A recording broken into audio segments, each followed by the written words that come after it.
Universitet bir markadır. Elə təsəvvür edin. İxtisas isə hər gün geyindiyiniz libasdır. Bu iki şey bilməsəniz, harda oxusanız sizə iş tapmaq çətin olacaq. Ən çox verilən suallardan biri budur ki, müəllim, universitet daha önəmli sizcə yoxsa ixtisas? Universitet bir markadır. Elə təsəvvür edin. İxtisas isə hər gün geyindiyiniz libasdır. Yəni özünüz fikirləşin. Sizcə hansı daha vacibdir? Mənim fikrimcə ixtisas daha vacibdir. Çünki sən sabah işə düzələndə səni heç kim hansı universiteti bitirdiyinə görə yox, hansı ixtisası və hansı bacarıqlara sahib olduğuna görə işə götürəcək. Hansı ixtisası bitirdiyinə görə işə götürürlər əlbəttə ki. Və də bir şey unutmayın ki, hansı ixtisası seçirseniz seçin.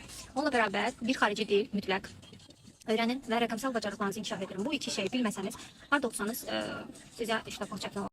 Digər sual isə hansı ixtisası seçək ki, diplomunuz toz basmasın, yəni orada qalıb öz əhəmiyyətini itirməsin. Onsuz bitirirlər, başqa bir sahədə çalışırlar. Niyə? Çünki ixtisas seçərkən diqqət etmək lazımdır ki, bugünkü əmək bazarındakı olan tələbatı yox, 5-10 il sonranın əmək bazarında olan tələbatı nəzərə almaq lazımdır. Yəni siz bitirəndən sonra artıq hansı sahələrə, gələcəkdə hansı sahələrə daha çox ehtiyac olacaq, hansı sahələrdə daha az rəqabət olacaq, həmin sahələrə yönəlmək, rəqabət daha az olacaq, onlara fikir vermək lazımdır. Biz əsasən 3 istiqamətdə texnologiya, bu sahəni bitirən insanlar, rəqəmsal marketinq, data analitikası, ümumiyyətlə rəqəmsal dünya və texnologiya istiqamətində olan ixtisasları bitirənlər heç vaxt işsiz qalmayacaqlar. Onlar hər zaman ehtiyac olacaq, bugündən 10 dəfə daha artıq. İkinci biznes, maliyyə idarə etməsi. Ümumiyyətlə həmişə nə qədər süni intellektdə inkişaf etsə də, insan beyinlərinə ehtiyac olacaq. Çünki daha çox ehtiyac olacaq. Çünki həmin o süni intellektin proqramını müəyyənləşdirəndə elə insan beyinləridir.